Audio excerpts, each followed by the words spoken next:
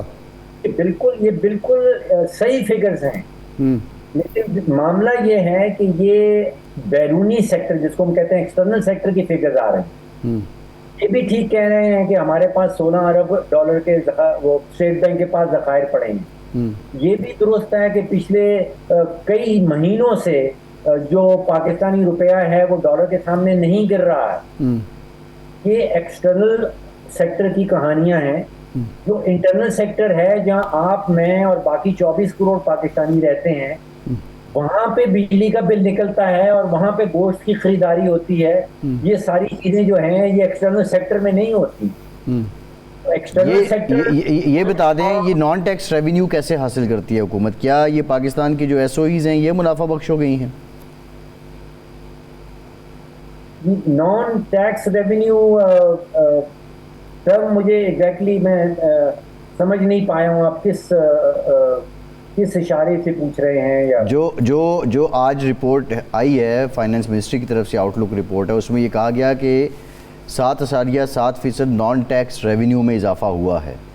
تو عمومی طور پہ تو حکومتوں کے پاس ریونیو جو ہے وہ ٹیکسیشن سے ہی آتا ہے، یا ادروائز جو سرکار کی کمپنیز ہیں وہ منافع بخش ہو گئی ہیں، اس کا مطلب ہے؟ نہیں، دیکھیے ٹیکس، نان ٹیکس ریونیو جو بڑا اس کا سورس ہے وہ اسٹیٹ بینک سے آتا ہے. وہ سالانہ بجٹ کے اندر دکھایا جاتا ہے کہ اسٹیٹ بینک نے اپنے آپریشنز کے تھرو اتنا پیسہ کمایا ہے اور اس کو نان ٹیکس ریونیو میں ڈال دیا جاتا ہے. اسی طرح شاید جو پرائیویٹائزیشن پروسیڈز ہیں ان کو نان ٹیکس ریونیو کہا جا سکتا ہے. جی اچھا ڈاکٹر صاحب یہ فرمائیں کہ یہ جو بحری ناکہ بندی ہے امریکہ نے بھی کر رکھی ہے، ایران نے بھی، اس سے ہماری معیشت کے کون سے شعبے زیادہ متاثر ہوں گے؟ آپ کیا سمجھ رہے ہیں؟ دیکھیے میں تو یہ سمجھ پایا تھا کہ پاکستانی جھنڈا بردار جو جہاز ہیں، بحری جہاز، ان کو ایران نے اجازت دے رکھی ہے کہ وہ اسٹریٹ آف ہرموز سے پاس کر سکتے ہیں. تو میں تو یہ سمجھ رہا تھا کہ کوانٹٹی کا پرابلم نہیں ہے کہ کتنا تیل پاکستان آئے گا. ہمارا ایشو یہی ہے کہ عالمی منڈی کی قیمت بہت تیز ہے. تو کوانٹٹی کا ایشو یا شارٹیج کا ایشو نہیں ہے پاکستان کے حوالے سے، یہاں پہ تو قیمت کا ایشو. ٹھیک نہیں، لیکن یہ جو شارٹیج نہ بھی ہو، یہ قیمت کا جو ایشو ہے یہ بھی تو انڈسٹری کو ظاہر ہے، بجلی کے بل سے بڑھیں، بجلی کے جو ہے وہ آئی پی پیز کے بل بڑھیں گے، حکومت کے زر مبادلہ کے ذخائر پر اس کا اثر ہوگا، معیشت جو سست ہو گئی ہے اس کے اثرات ہوں گے. تو یہ کون سے شعبے زیادہ متاثر ہو سکتے ہیں؟ 100% درست کہہ رہے ہیں کہ جب بھی تیل کی قیمت بڑھتی ہے تو نہ صرف پاکستان میں بلکہ دنیا بھر کی جو اکانومیز ہیں وہ سلو ڈاؤن ہو جاتی ہیں اور ان کے اوپر پریشر پڑنے لگتا ہے. یہ آپ سوچئے کہ جب تیل کی قیمت بڑھتی ہے تو پھر شرح جو مہنگائی کی شرح ہے وہ بڑھنے لگتی ہے. جب مہنگائی کی شرح بڑھنے لگتی ہے، جو سینٹرل بینکس ہوتے ہیں جیسے اسٹیٹ بینک آف پاکستان ہے، وہ شرح سود میں کمی نہیں کر پاتا یا بڑھا دیتا ہے جیسے پاکستان میں بڑھائی گئی. جب شرح سود بڑھ جاتی ہے تو پھر جو پاکستان کے اندر انڈسٹری ہے اس کی پروفیٹیبلٹی ختم ہو جاتی ہے، اس کے اوپر بوجھ مزید پڑ جاتا ہے، وہ ایکسپینڈ نہیں کر پاتی، وہ روزگاری کے مواقع فراہم نہیں کر پاتی، اور اس کے نتیجے میں پوری کی پوری معیشت جو ہے وہ مزید سلو ڈاؤن ہو جاتی ہے. تو ایک تو آپ سوچئے کہ روزگاری کے جو مواقع ہیں ان میں کمی واقع ہو رہی ہے، جو بجلی کا بل ہے وہ بڑھتا چلا جا رہا ہے، اب پیٹرول کا بل جو ہے اس کا اضافی بوجھ پڑ جائے گا، اور قوت خرید آپ کی اور میرے پاس رہی نہیں. تو معاملات جی ٹھیک ہے ڈاکٹر صاحب، ٹائم پروگرام کا ختم ہو گیا. بہت شکریہ ڈاکٹر فاروق سلیم صاحب. ارشاد صاحب آپ کا شکریہ. آج کے پروگرام سے اتنا ہی، اجازت دیجیے.